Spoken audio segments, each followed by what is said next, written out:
বগুড়ার বিজ্ঞ স্পেশাল জজ আদালত আজকে বগুড়ার তুফান সরকার নামীয় ব্যক্তির বিরুদ্ধে দুর্নীতি দমন কমিশন আইনের 26-2 এবং 27-1 ধারায় দোষী সাব্যস্ত করে তাকে 13 বছরের কারাদণ্ড প্রদান করেছে।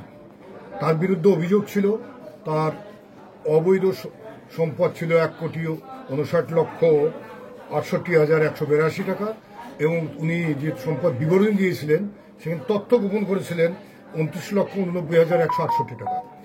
মামলা তদন্ত অন্তে মামলার বাদী সহকারী পরিচালক আমিনুল ইসলাম সাহেব চার্জশিট দাখিল করে।